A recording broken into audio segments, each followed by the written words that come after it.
Hey everyone, I'm going to take you through as many of my sketchbooks as I still have, starting with these 6th grade nightmares, going all the way to today when I just finished my most recent sketchbook. This is my favorite picture from all of my middle school years. I drew Sailor Jupiter, eyeballed off of one of the Meet the Scouts books. Here we get into like my 8th grade years. It was 8th grade. This is the summer after 8th grade. So I'm not yet in high school. And as you can see, I'm still drawing a lot of Sailor Moon. There wasn't really a time where I didn't draw a lot of Sailor Moon between middle school and college, and I still draw Sailor Moon pretty regularly. This is my Sailor Moon fan character, Koshi, and she is with Sapphire, who is wearing a Weezer shirt, which is normal, I guess. I started drawing a lot of portraits my sophomore year in high school. I ripped out all kinds of Pantene ads and 17 magazine editorial pictures of girls with makeup on, and I tried my best to draw them, and honestly these aren't that bad. I was drawing a lot of America's Next Top Model stuff at the time too. Boy, I'm not that embarrassed, but I'm a little embarrassed, because you gotta be embarrassed with your past self. That was no reference, and you can tell. She was a Pantene model. She was the first one I ripped out, and I still have the picture in the front of that book. She was on the cover. I think this is Brittany Snow. She was on one of them WB shows, I think. There's another Pantene model. This is Gwen Stefani, because she just released her first solo record at the time, and that inspired some art later. So I used to spend a lot of time pretending I was a manga artist and coming up with stories and characters that I'd like to do manga about. And some of them were fake reality shows, and this was going to be a fake reality show about 3 princesses who were sisters. Obviously, I never wrote any of it. Here are some designs based on Alice in Wonderland that are kind of Gwen Stefani inspired, because I didn't like the ones in her Harajuku Alice in Wonderland video, because something didn't sit right about that with me. This is so not what I'm into or what I am doing now, and it's just funny to look back on. Here is for my first sketchbook in college that I still have. A lot of my college art has been ruined. I didn't go to school for art, I went to school for music. So this was all just done in my spare time. I was really trying new traditional media, and I got metallic inks for the first time, and I went hog wild. You're gonna see metallic inks all over the place for the next few years until, just wait until I discover gold leaf. You're not gonna believe it. I started to incorporate some of my feelings and junk into my art, instead of just drawing things that were cute or story ideas or fan art. And I started really focusing on using art as a form of therapy and a form of coping with everything that's wrong with me, and believe me, there's a lot. So some of my stuff got kind of dark. There's still some nice stuff. These are some OCs. Shout out to Gru for letting me use your Scully Man. This is one of my favorite pieces I've ever done. You can tell because I didn't ink it, because I was afraid of ruining all of the pencil work. This I drew in a parking lot when I was having a panic attack and didn't go to class. College was rough. This is actually all drawn using real makeup products. I used all of the makeup from the early 2000s that I had left over and painted with it. And this is a Rorschach image that looks a little bit too much like Susan Sarandon. This is a functioning like red-blue 3D image. I used to have a little 3D glasses stuck to the bottom of it, but they are gone. This is still one of my favorite pieces of all time, and I still think that that's like really like the core of my aesthetic in a lot of ways. This is fake Halloween blood, and then I cut out the girl from another image and I stapled her in. And again, you can see me using all of the metal inks. And this is the last page of that first sketchbook that I did that meant so much to me. In the second sketchbook, I'm trying so hard to use color, but you can still see that metallic ink. This is one of my favorite pieces. I'm going to be saying that a lot. Deal with it. I'm only showing you mostly favorites and like some bad ones. I really love historical fashion. I've tried to redo this picture like 8 different times, and it is yet to come out the way I see it in my head. Here's some more historical stuff. You can see where the pencil is what I shaded with. Some more metallic ink, and look, me trying to like create that smoky effect with ink that I'm not good at. This is an OC. I was gonna edit this part out. And I was gonna edit this part out, but I figured I should show you that some of my art, even more recent stuff, is stuff I'm just not proud of. It's not because it's necessarily bad, it's just not what I was going for at the time, and so I kind of give up on it a little bit. It's very difficult to draw 2 profiles that actually match, and this is very close but no cigar. I wanted to try to draw some different ages and something just sort of a sweet image. I didn't look up what a bear looked like, but I did look up what German 1500s and 1600s garb looked like. Don't worry about that red one, it's not very good. Get ready for this next one, because someone told me that this was the best satanic watercolor they'd ever seen. I still don't know what to do with that comment. This is a companion piece to the one of the other 3 girls who are holding each other. This is one of the first things I actually had printed when I started to sell prints of my own art. She's Cerberus because she's got the dogs on either side. Does anybody remember Fuma's head from X 1999? This I drew in my school library up at college.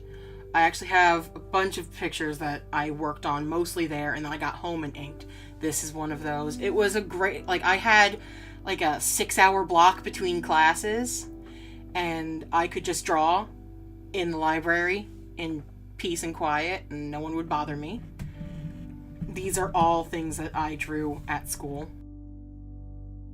Here's the first page of my 3rd recent sketchbook. Things really start feeling normal to me here. Like, I feel like this is where I really hit my stride. I knew what I was doing and what I was trying to accomplish with this. I was really focusing on bodies and on historical fashion and other sorts of like garments or lack of garments that could convey what a person was going through without like sticking them in a specific year. And I know a lot of historical stuff is very easy to like date, but it's also so far removed from our modern experience that it's not something that you can be like, oh, well, this is a person who like has a driver's license. This is just like a person who exists and experiences things. It also kind of has to do with the fact that, like, especially my interest in Elizabethan and French Revolution stuff, it was a big time for beheadings. It was like a really popular pastime back then. They were just lopping off heads left and right. This next one coming up is my all-time most popular piece. It's called Failure of Language, and it's one of my favorites because it's at this point that I'm really starting to get comfortable drawing fat bodies, which is something that I'd shied away from my entire life. This was a featured piece on sheezyart.com. This is another one I drew in the library and then brought home to ink.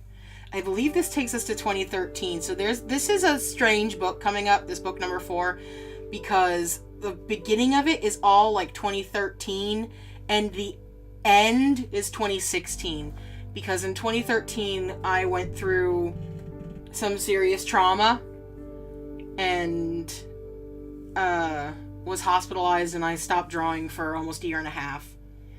But at this point I'd started using metal leaf instead of using my metallic inks so much, because it was just new and fancy to me. This is still with the metal inks though. I love all of the texture in the hair here and the little betta fish in her hands. This is another like quasi self-portrait. You're gonna see a lot of like quasi self-portrait and self-portrait. And this is a jump because this is like 2015. And this is definitely 2015. I just stopped drawing for like a year and a half. But when I came back, I hit the ground running. This next piece is based off of rhythmic gymnastics, and all of the poses of the legs are all based on real rhythmic gymnastics moves.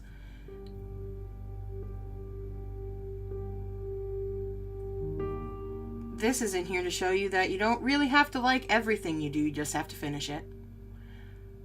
Here's another gold leaf piece. I'm getting more confident using it and figuring out techniques. And this is the last piece in this book, and it was a real triumph for me to finish and move on to start this most recent book. A lot of these I actually have as prints, so I scan them in and I fix all of the mistakes that I made digitally.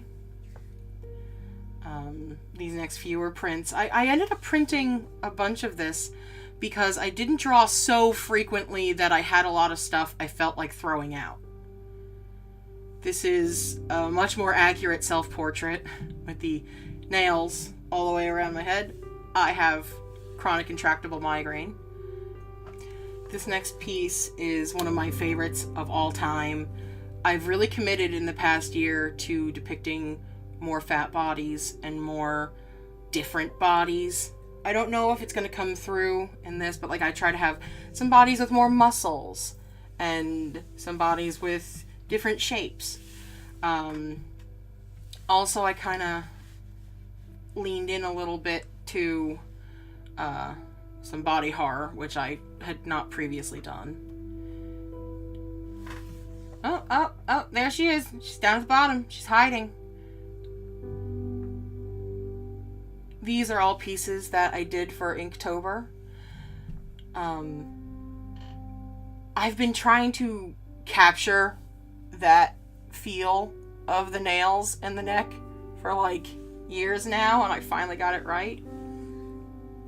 This is another time where, like, you can see around her mouth, I definitely fixed that digitally before posting it, but you're seeing the actual raw images as they exist in my sketchbook. So, like, with no... Oh, hey, there she is. Hi. What you doing? She's crouching? Cool.